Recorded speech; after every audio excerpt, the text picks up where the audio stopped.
If you haven't, what have you been told about it? I've been on Anfield, yeah. I'm looking forward. I know the ambience, the atmosphere will be great, will be hostile against us, and we like it. A test of your team's mentality. You've met a lot of your team's mentality and mental resilience recently. How big a test of that will this be? It's of course a test, but we facing Liverpool, and we're really looking forward. And I know these players, my squad, my team, will be prepared to go and fight and to go with confidence. But we know it's going to be difficult. We know we have to suffer, we have to sacrifice to get a good result. You're 10 points clear of Liverpool at the moment. How surprised are you at the way they've struggled at times this season?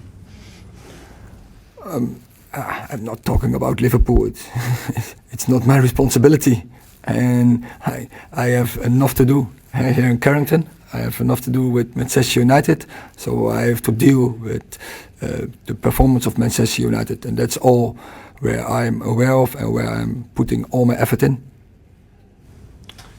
There's in the first section, Bill. Erik, you've had some really big wins recently, Manchester City, the cup final against Newcastle, obviously Barcelona as well, but how big was that win over Liverpool right back at the start of the season when questions were being asked in terms of giving the group the belief to go on this run? It's in the process, but so it's a couple of months back, so we are now in a different process, and it's a different period, so I don't look back, I look forward, and I look forward to Sunday, and I really go to enjoy this. And you said when you very first took over, you were asked about Manchester City and Liverpool's dominance, and you said eras can end. With the way you're now playing, with what Arsenal have done this season, do you think that era of just those two at the top is now over? Nah, it's we are in the season, no, and it's always a pattern, and never it's only go so consistently in a way. It's go like this, it's fluid, and I'm sure Liverpool is really good management. A really good way of play philosophy, really good strategy. No, I don't think so. We are aware of that, but once again, we are not talking about other clubs. We are talking about us, and I think we are in a good direction.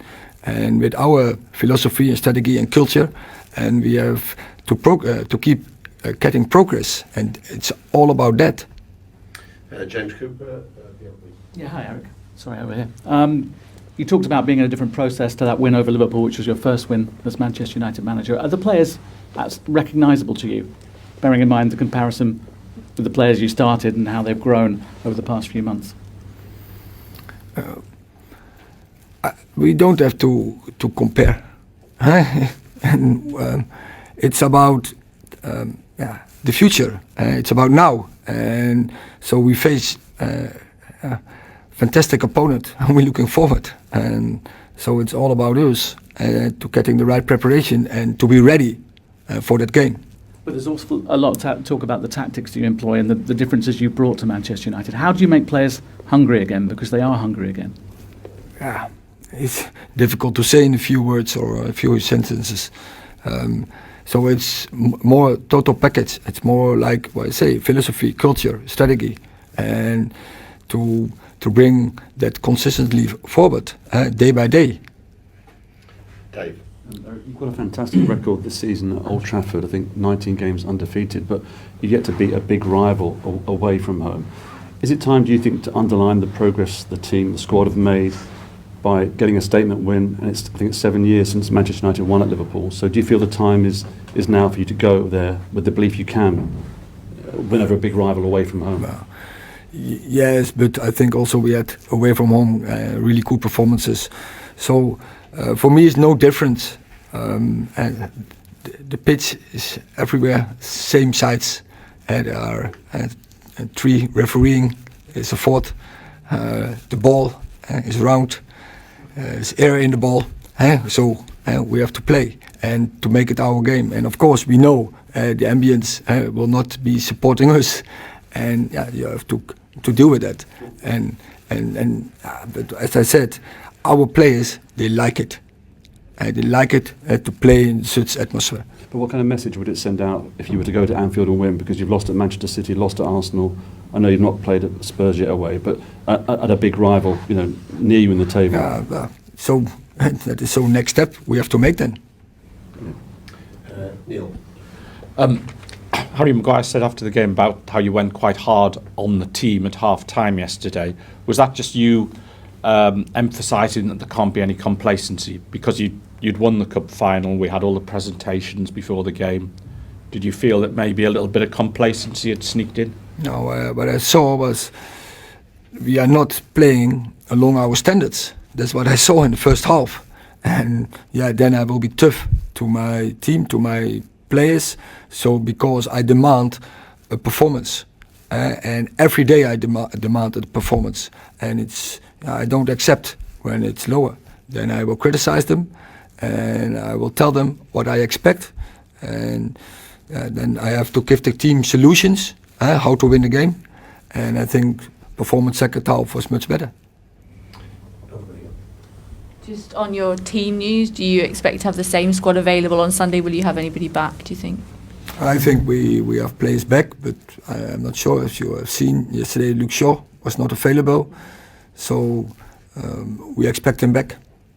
And Sancho, he was ill, but you have to wait how that develops.